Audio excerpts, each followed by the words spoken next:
falar Pâmela, nós vamos falar sobre os embargos no TST. Lembrando que esses não são os embargos de declaração.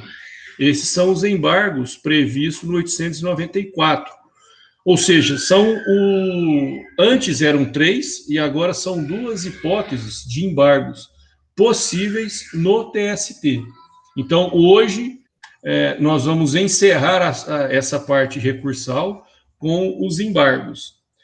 Vocês vão reparar, se vocês lerem a doutrina, que nós não estamos falando do recurso adesivo e do recurso extraordinário.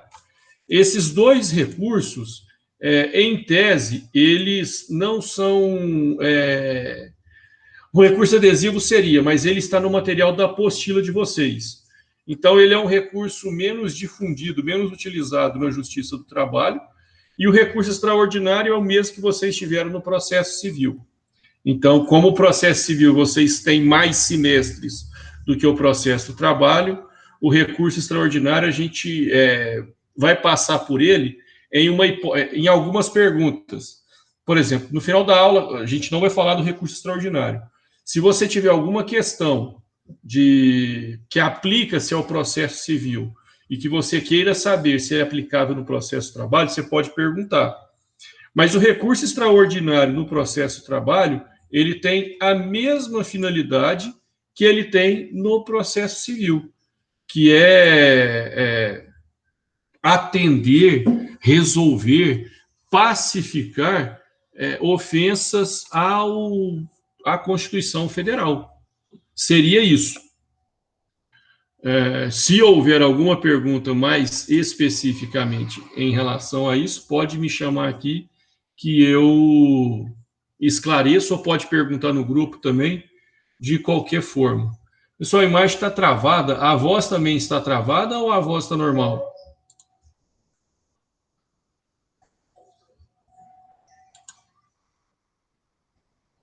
A voz está normal.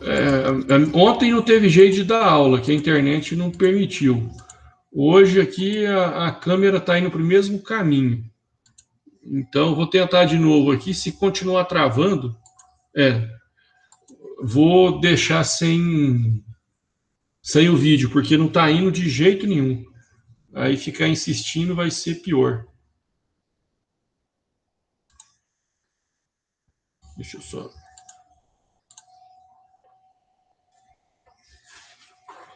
Pessoal, então eu vou compartilhar a tela com vocês aqui dos embargos e vamos falar sobre ele.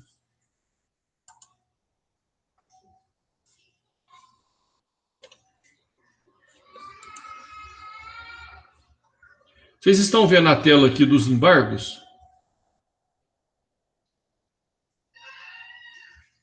Deixa eu abrir aqui. Beleza.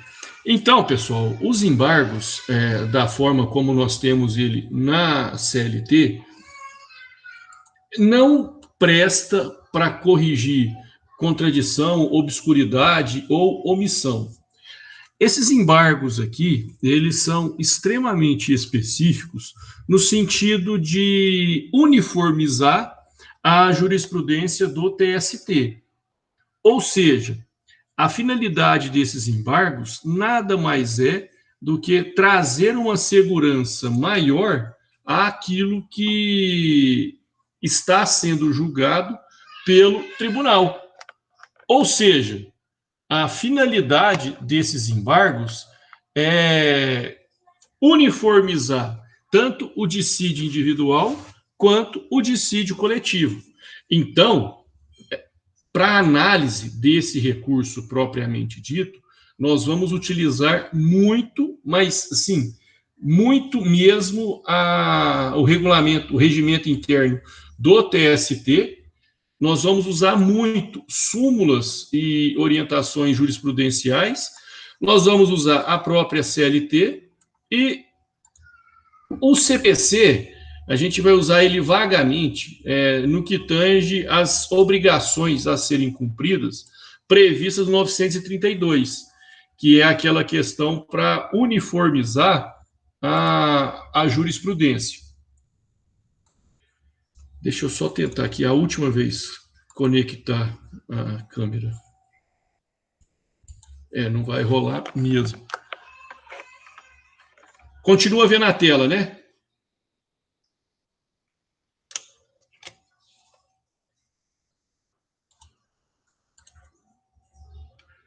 Deixa eu colocar aqui para mim a tela de vocês, que aí eu vejo o que vocês estão vendo também. E não vai ser necessário ficar perguntando. Tentando aqui com a...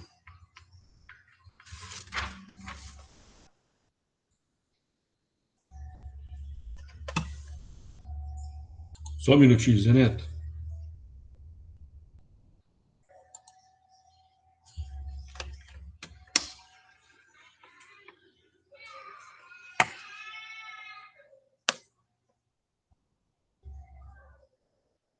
Acho que vai agora. Vamos ver.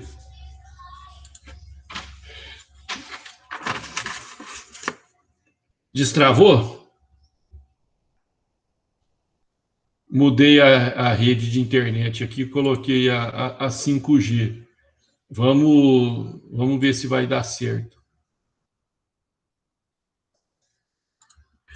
Então, o que é importante a gente entender, José Neto e Pâmela? Até 2007,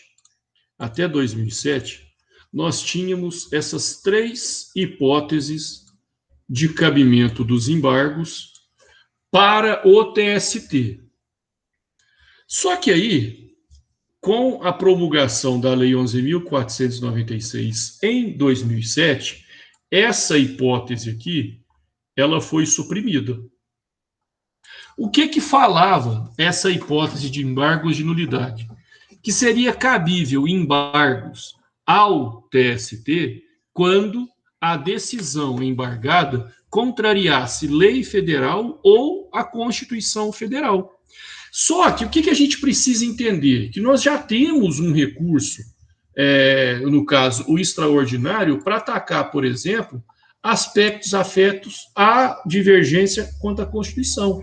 Então, em tese, eu entregaria ao jurisdicionado 2 hipóteses para tratar do mesmo recurso. Por quê? Desde quando surgiu esse recurso, seja nessa hipótese, ou seja nessa terceira hipótese, em nenhuma eu poderia rediscutir fatos e provas. O debate ficaria exclusivamente em torno do aspecto processual. Fatos e provas, encerra-se a discussão no TRT. Ao subir ao TST, eu esqueço. Isso, inclusive, está disposto na súmula 126 do TST, que ela impede, de forma efetiva, o reexame de fatos e provas pelo Tribunal Superior do Trabalho. Um aspecto que é muito importante que vocês enxerguem aqui. Esse recurso de embargos no TST, ele possui uma natureza extraordinária.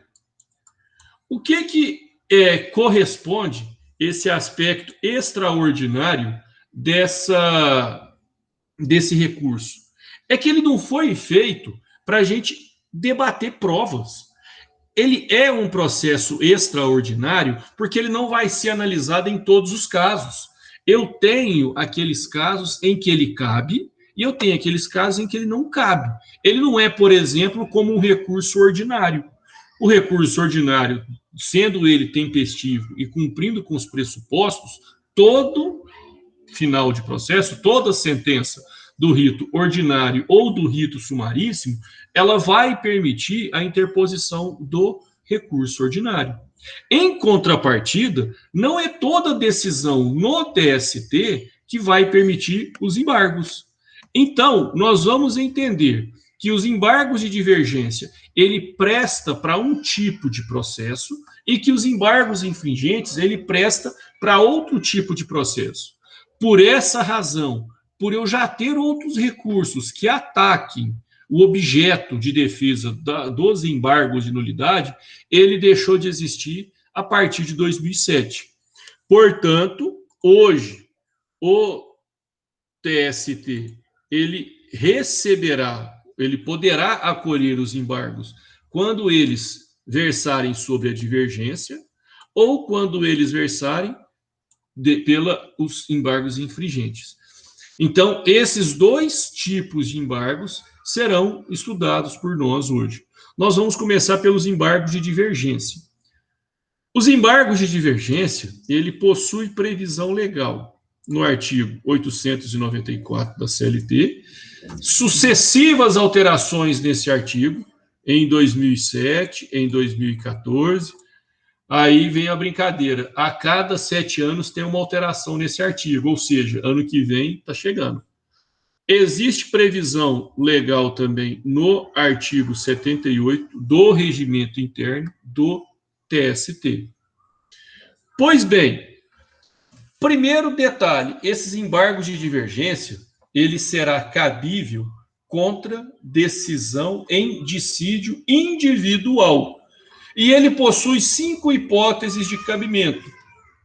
Quando a decisão da turma for divergente com decisão de outra turma, quando determinada turma julgar de forma conflitante a sessão de dissídios individuais, quando uma turma julgar em contrariedade a súmula do TST, a orientação jurisprudencial do TST e a súmula vinculante do STF. Uma pergunta que eu faço para vocês. Na verdade, para você, José Neto, é praticamente uma aula particular hoje. Aqui não está nas hipóteses de cabimento a divergência de uma decisão de determinada turma com outra decisão da mesma turma. Aí eu te pergunto, decisão conflitante de uma mesma turma, ela pode ser atacada por embargos? O que você acha? Não, não pode ser atacada. Não. Você falou isso no último aula. Exatamente. Eu ia falar para você seguir o mesmo raciocínio do recurso de revista. Assim como no recurso de revista não será possível a sua interposição quando a divergência for de uma mesma turma, a mesma coisa acontece com os embargos.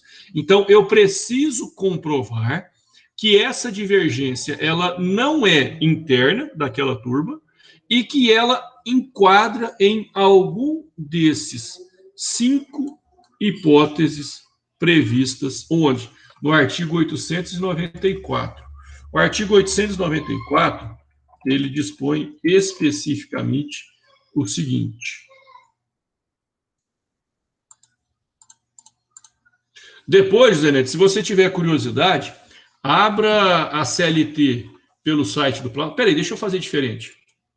Deixa eu compartilhar essa tela aqui para você entender essa parte que eu estou falando das alterações, recorrente alterações que nós tivemos no artigo 894.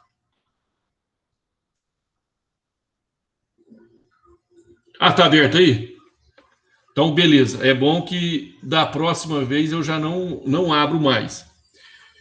Olha a quantidade de alterações que nós já tivemos nesse artigo 894. Tudo isso daqui, nós temos as alterações promovidas pela Lei 11.496 de 2007 e nós temos pela Lei 13.015 de 2014. Mas esse ponto que eu te falei dos embargos de divergência, leia esse inciso 2 a linha B que foi vetado. Das decisões das turmas que divergirem entre si ou das decisões proferidas pela sessão de dissídios individuais ou contrárias à orientação jurisprudencial do TST ou súmula vinculante do STF. Quando você pega esse trecho aqui, ela te dá uma dupla interpretação. Uma leitura mais afobada, vamos pensar aqui no momento de realização da prova da OAB, você pode entender que esteja falando de uma divergência entre a turma. Só que aqui,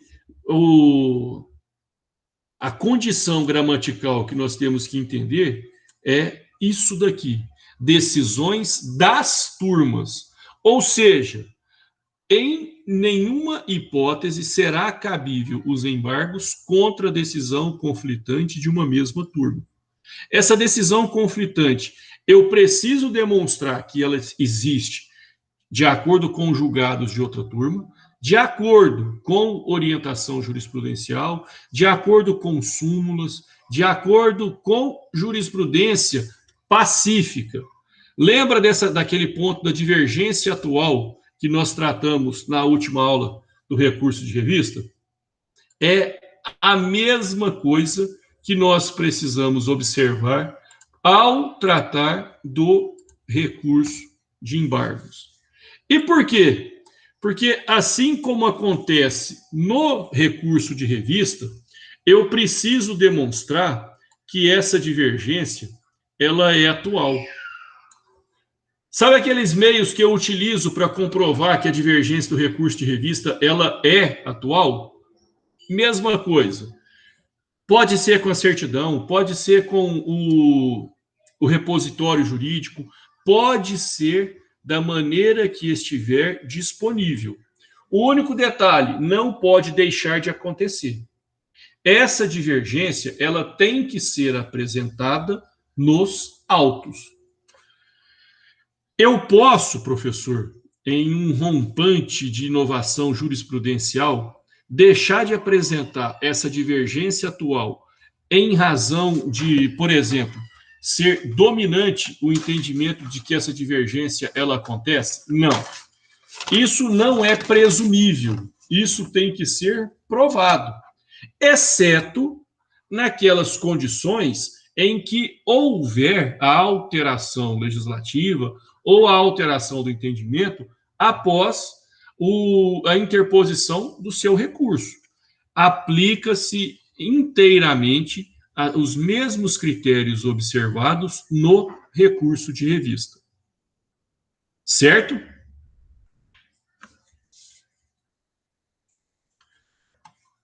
A súmula 333 do TST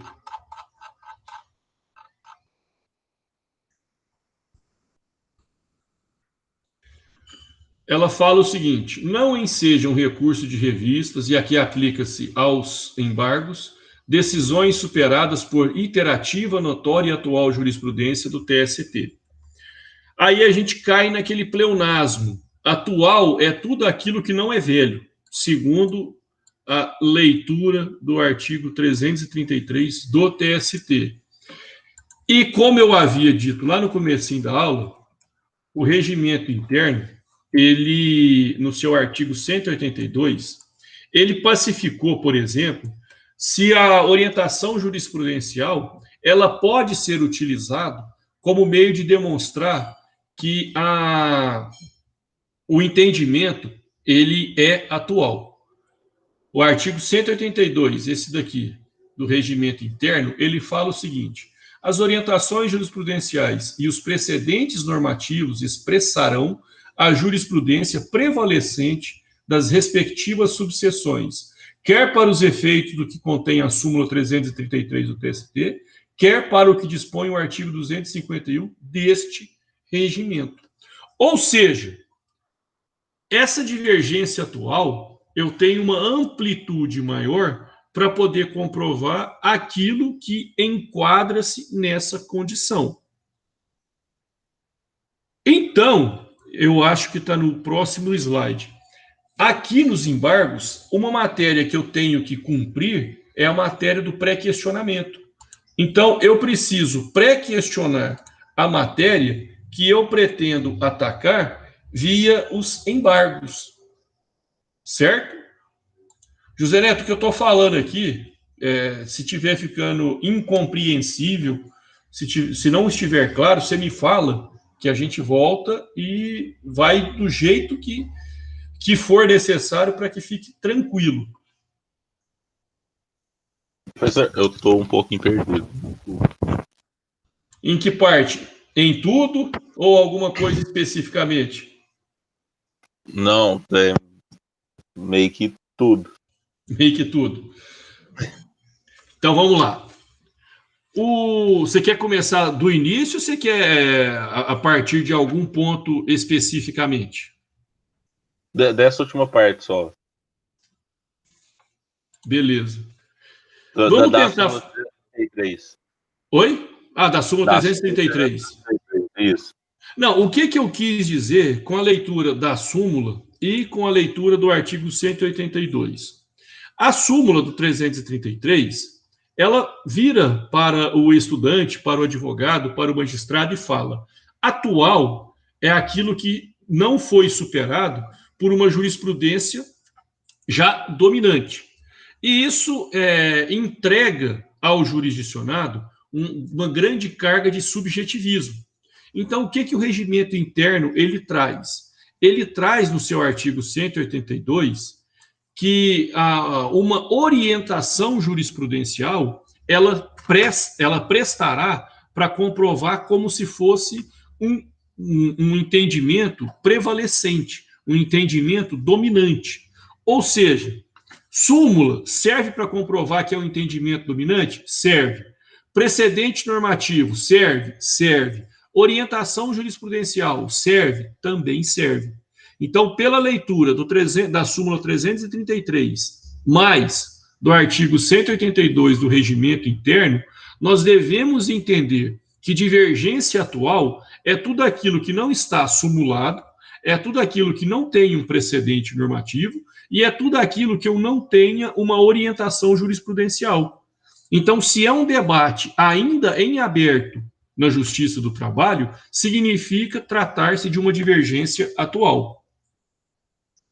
Essa parte da divergência ficou mais claro agora? Melhorou? Sim, agora ficou. Não, beleza. A partir daí, a gente vai entender o poder que recai ao relator. Aproveitando que você está com a CLT não, com a página do Planalto aberto, abre aqui, por favor, nesse parágrafo 3º do 894. Porque esse parágrafo 3º do artigo 894, ele dispõe o seguinte: o ministro relator denegará seguimento aos embargos, primeiro inciso, se a decisão recorrida estiver em consonância com a súmula da jurisprudência do TST ou do STF, ou com iterativa e notória atual jurisprudência do TST, cumprindo-lhe indicá-la. Isso daqui nada mais é do que o relator vir e falar: você não comprovou a divergência. Ou ele vira para você e fala: doutor, essa divergência que o senhor alegou aqui, ela já foi superada com base na súmula tal, com base na orientação jurisprudencial número tal. Então, por essa razão, já não tem mais cabimento essa divergência que o senhor suscitou. Ou seja, o relator, quando ele identificar que não tenha essa divergência, ele denega seguimento. A outra hipótese que indica o cabimento, que impede, né, a análise dos recursos de embargos. Nas hipóteses de intempestividade, deserção, irregularidade de representação ou de ausência de qualquer outro pressuposto extrínseco de admissibilidade. Então, a intempestividade, ela me fala do prazo para interposição. A deserção indica para mim que haverá uma necessidade de comprovar o preparo. A irregularidade de representação é quando o recurso é interposto por advogado não constituído. E quando eu falo de advogado não constituído, eu falo daquele que não tenha a procuração por expresso ou a procuração, o mandato tácito. Então, a ausência desses pressupostos e de qualquer outro pressuposto extrínseco impede a admissibilidade. Aí eu pergunto para vocês, o relator, ele denegou seguimento, Você, o José Neto, que está com a CLT aberta, o que fala no parágrafo 4º da decisão desse relator que denegar seguimento aos embargos? A decisão denegatória dos embargos caberá agravo no prazo de 8 dias. Pronto. Então vamos lá. Eu já tive meu recurso de revista julgado. Eu já estou no último recurso possível dentro da esfera trabalhista e esse meu recurso foi denegado. O que eu posso atacar nesse recurso? Eu posso atacar via agravo de instrumento. Aí vem aquela pergunta. Nesse seu agravo de instrumento, você vai poder atacar o objeto dos seus embargos? O que vocês dois acham? Não, não. O objeto do seu agravo, não é nem agravo de instrumento, gente, é o agravo interno, desculpa. O objeto do seu agravo, ele vai ser exclusivamente ou para comprovar a divergência ou para comprovar o cumprimento dos pressupostos extrínsecos gerais e os específicos. Quais são os pressupostos específicos? O pré-questionamento e a divergência. Quais são os pressupostos gerais? Tempestividade, deserção, regularidade, legitimidade, cabimento, previsão legal. Então, tudo isso tudo isso será objeto de prova da parte que esteja tentando fazer com que seus embargos sejam apreciados pelo TST. Pessoal, vocês viram aí que eu tive que desligar a câmera, está travando demais. Então, a internet não está muito confiável. Vou tirar aqui para não retirar a atenção, né? Porque cada travada é uma imagem bem interessante que se forma do professor. Matheus e José Neto, quanto aos poderes do relator, ficou claro? Sim, professor. Tranquilo. Sim, professor. Caso não tenha ficado claro também, nós temos esse esqueminha. Quase não gosto de esqueminha. Por esse esqueminha aqui, o que nós temos? Nós temos a oposição. Aí dessa oposição, eu tenho duas possibilidades. A primeira, denegado seguimento, e a segunda, o acolhimento desses embargos. Se eu tenho a denegação, o que eu tenho que fazer? O agravo. E esse agravo ele vai ser julgado pela seção de dissídios individuais, número 1.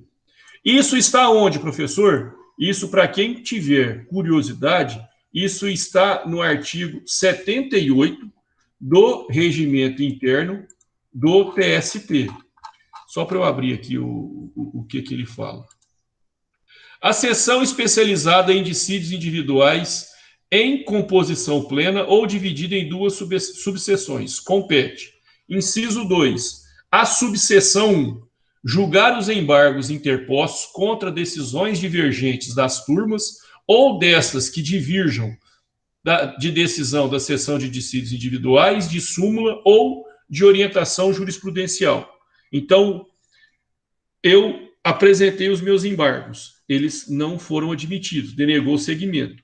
Dessa denegação, cabe agravo, e esse agravo será julgado pela seção de dissídios individuais. Essa é a primeira hipótese. A segunda hipótese, eu oponho os meus embargos e ele foi acolhido. Eu tenho dois caminhos possíveis. O primeiro caminho é reconhecido como os embargos normais e ele será julgado pela seção de dissídios individuais. Ou posso reconhecer, assim como eu reconheço no recurso de revista, o incidente de recursos repetitivos, e nos termos do artigo 281 do Regimento Interno do TST, eu posso levar esse julgamento para o pleno. E qual será o intuito de levar esse julgamento para o pleno? Exclusivamente o intuito de pacificar o entendimento jurisprudencial. O que fala o 281? Lembrando que o artigo 281, ele fala dos recursos repetitivos, não necessariamente dos embargos.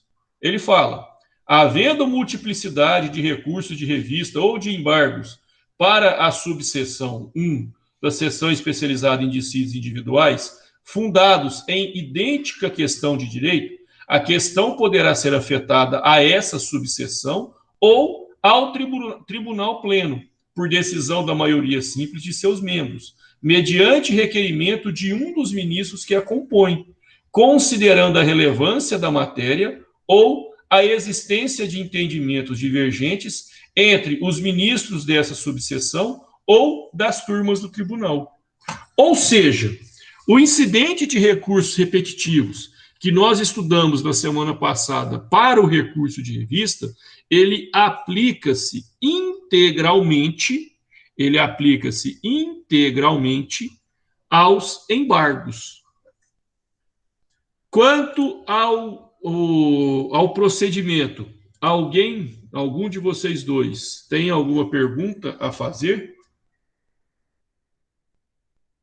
Não, professor, eu tenho só uma dúvida. Porque quando o presidente da turma denega seguimento ao embargo do TST, aí a sessão de dissídios individuais vai julgar, não é? Sim. Essa sessão fica no tribunal? Como que funciona?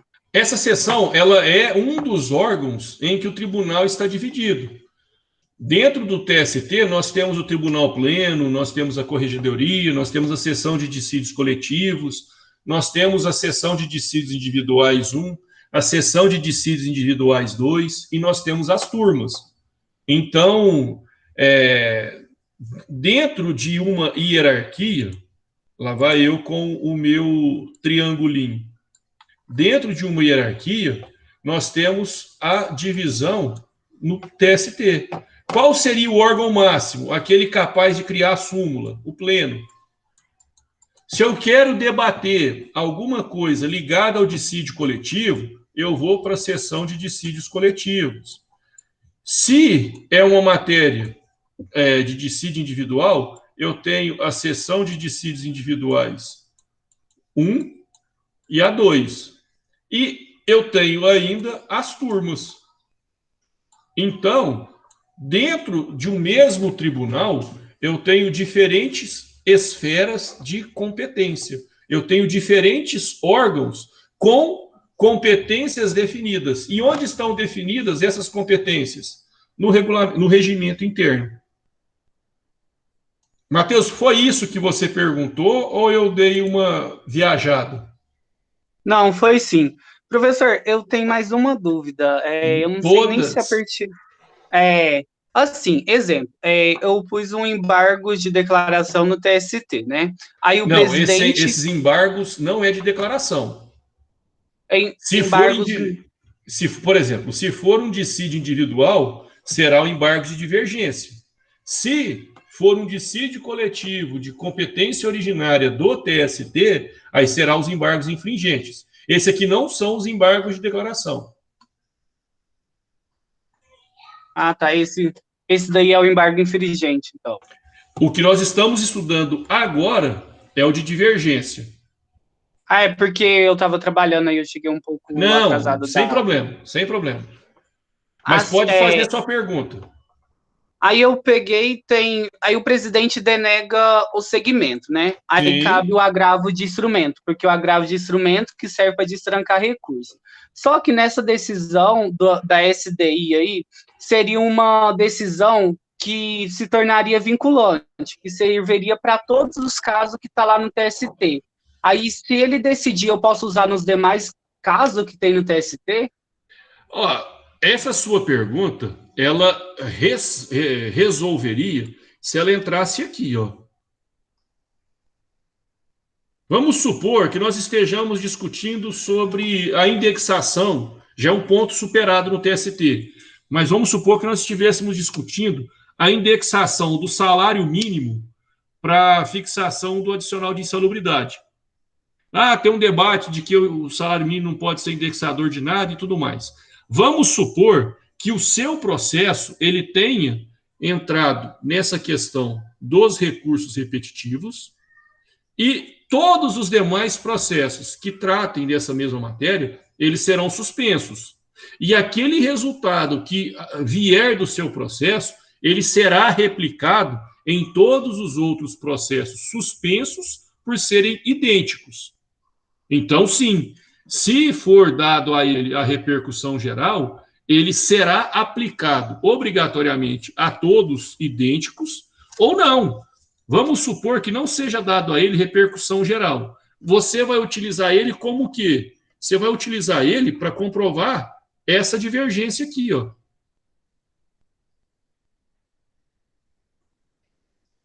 Vamos supor que o seu julgamento foi hoje. A sessão de dissídios individuais julgou para você no sentido de que você queria. Aí, daqui um mês, o José Neto, ele também está lá no tribunal e ele precisa de uma decisão divergente para poder embargar, para poder fundamentar os seus embargos. A sua decisão, embora ela não seja vinculante, ela será utilizada para comprovar a divergência. Então, eu não sei se foi isso que você perguntou. Nós temos duas formas de aproveitamento. Nós temos o aproveitamento quando houver o incidente de recursos repetitivos, que aí, sim, aplica-se indistintamente a todos os processos idênticos, e nós temos ainda a aplicação que não é vinculante, que esse resultado desses embargos na sessão de dissídios individuais, ela será utilizada como ponto de divergência que enseja uma uniformização. Foi isso que você perguntou ou eu dei uma viajada? Não, foi isso mesmo. Aí eu consegui até raciocinar, seria o incidente, o IRDR no processo civil. É mais ou menos nesse sentido. É o mesmo, inclusive com o cumprimento das obrigações previstas no artigo 932 do CPC. Perfeito, o seu raciocínio ele está correto, sem nenhum retoque. Não, certinho. Então agora esclareci, obrigado. É a segunda vez que eu falo, e ele não estava aberto aqui na aula, o 932. Cadê aqui? Incumbe ao relator dirigir ou ordenar ao tribunal, não é isso que eu quero. Negar provimento a recurso que for contrário à súmula do STF, STJ ou do próprio tribunal. Acórdão proferido pelo STF, STJ, em julgamento de recursos repetitivos. Entendimento firmado em incidente de resolução de demandas repetitivas ou de assunção de competência. Ou seja, o mesmo cumprimento que eu tenho para o recurso extraordinário e para o recurso especial, eu tenho para os recursos no TST. E aqui, a gente já entra nesse ponto aqui, ó. A natureza do recurso. Esse recurso de embargos, e, Matheus, sabe essa confusão que você fez de chamar embargo de declaração? Ela comprova exatamente a condição extraordinária desse recurso. Que ele não é um recurso manuseável em qualquer circunstância. Por que, professor, que ele não é? Primeiro, eu não faço reexame de fatos e provas. E segundo, vamos supor, primeiro, vamos ler a OJ 378, para a gente entender por que não cabe os embargos de decisão monocrática. Cadê a OJ? Embargos, interposição contra decisão monocrática, não cabimento. Não encontra amparo no artigo 894 da CLT, quer na redação anterior, quer na redação posterior à Lei 11.496, recurso de embargos interposto à decisão monocrática, exarada nos moldes do artigo 932 do CPC, pois o comando legal restringe seu cabimento à pretensão de reforma de decisão colegiada por turma do Tribunal Superior do Trabalho. Sabe o que quer dizer essa súmula, essa orientação 378? Isso daqui, ó. marcar com outra cor. Quando o relator ele vira para você e fala: seu recurso não tem a relevância. O que vai acontecer? Se não tem a relevância, se não tem a divergência, não será o caso de oposição de embargos. Aqui é o seguinte: pensem o seu recurso de revista. O seu recurso de revista ele não foi admitido ele não foi admitido no TRT, você agravou e ele chegou no TST. Chegou no TST o agravo. Chegando lá no TST o seu agravo, o relator pega e fala: realmente não tem a divergência necessária para o prosseguimento, portanto, denego seguimento ao agravo. Nesse caso, e exclusivamente nesse caso, se o relator entender que não existe a divergência, não será possível a oposição de embargos, porque lhe falta o objeto jurídico tutelado. Então, vamos lá. Os embargos de divergência, eles caberão nessas 5 hipóteses aqui. Ele exige da parte a comprovação da divergência e a comprovação do pré-questionamento. Ele impede a rediscussão de fatos e provas e ele obriga a parte que, se quiser fazer com que os seus embargos sejam analisados pelo tribunal, ele precisa demonstrar que ele tem a divergência e que ele não foi superado por uma jurisprudência dominante. E aqui nós temos o quadrinho para a compreensão desses embargos. Então, nós temos aqui a previsão legal, a condição de exigir o preparo, contra o que será cabível esse recurso. Quanto ao juízo de admissibilidade, foi bom, porque eu não tinha colocado isso no corpo dos slides. Obedece à regra do duplo juízo. O juízo ACO, o presidente da turma do TST, que você pretenda embargar a decisão, e o juízo é de quem? A sessão de dissídios individuais. Lembrando que esse juízo é de quem?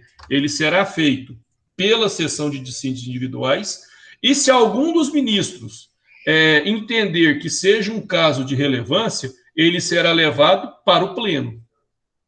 Prazo, 8 dias, é o que difere ele, por exemplo, dos embargos de declaração, e particularidades.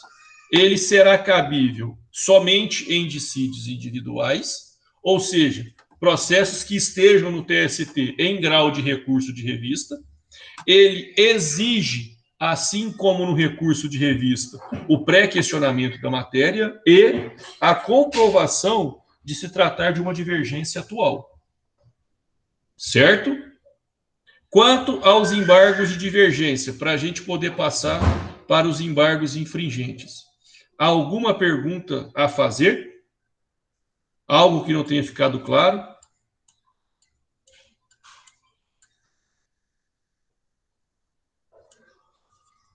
Vou entender que não.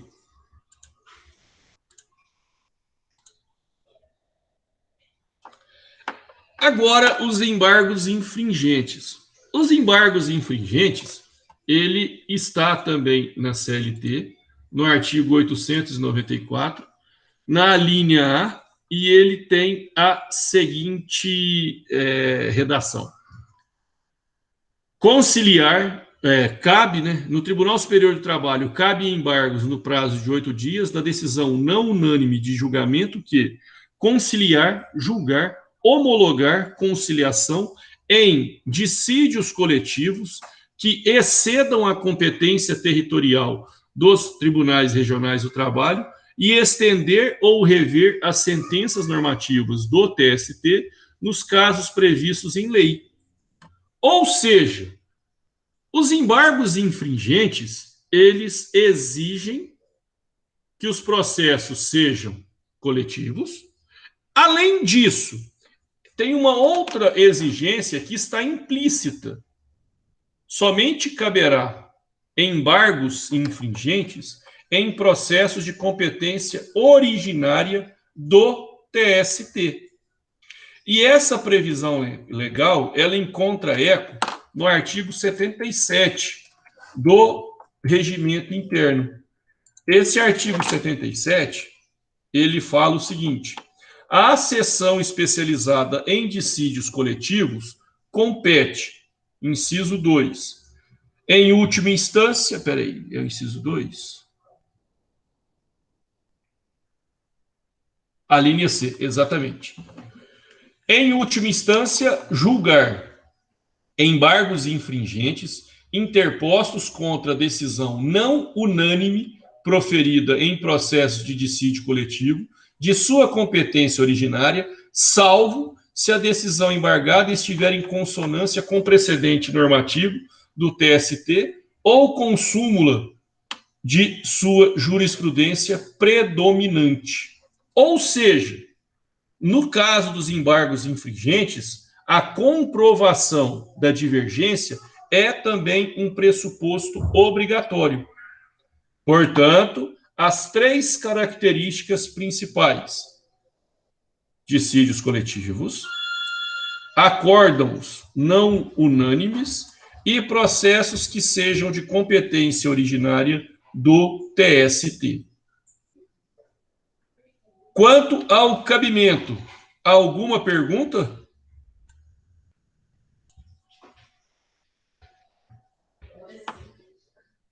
Não, ok. Beleza. Aqui, nós já vamos para o procedimento. Aqui nós temos que pensar o seguinte: esses meus embargos, ele corresponde, nos termos do artigo 77, ao julgamento em última instância. Então, eu tenho, primeiro, a oposição desses embargos. Quando eu tenho os meus embargos tempestivos, comprovadamente com a divergência, com tudo mais, ele vai ser admitido. Eu abro o prazo para a parte contrária e esse processo será julgado pela seção de dissídios coletivos. Se eu tenho embargos intempestivos e esses embargos intempestivos não são admitidos, eu tenho a eles denegado o prosseguimento, caberá a interposição de agravo para o julgamento do pleno nos termos dos artigos 263 do Regimento Interno. Na verdade, é 264, gente, desculpa.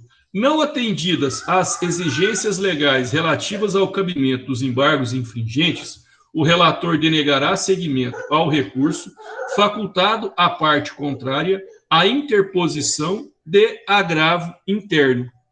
Ou seja, o procedimento dos embargos infringentes, embora tenha aqui um esboço menor, ele segue os mesmos ritos dos embargos divergentes. A diferença que eu preciso pontuar: o juízo ACO e o juízo adquem são exercidos pelo mesmo órgão, qual seja a seção de dissídios coletivos. E, professor, como que eu chego a essa interpretação? O artigo 77, inciso 2, ele te fala isso. Por quê? Na verdade, a gente precisa ler o artigo 77 como um todo. Porque o primeiro inciso, ele fala que a competência originária do TST processar e julgar dissídios coletivos que abranjam uma área territorial superior à de um tribunal. Exemplo prático: eu tenho uma ação que envolva interesse coletivo, dissídio coletivo entre Minas Gerais e São Paulo, nenhum dos dois tribunais teria competência para julgar. Logo, esse processo ele já vai nascer no TST, que originariamente terá o seu julgamento pela seção de dissídios coletivos. Do resultado dessa decisão, eu tenho a possibilidade de oposição de embargos para a sua análise quanto ao julgamento em grau de recurso. Ou seja, juízo a cor e juízo a de quem será feito sempre pela seção de dissídios coletivos. Professor, se eu tivesse que fundamentar quanto ao juízo de admissibilidade dos embargos infringentes, onde que eu deveria procurar? Artigo 77, inciso 2 do Regimento Interno do TST. Quanto ao que foi dito agora, dúvidas?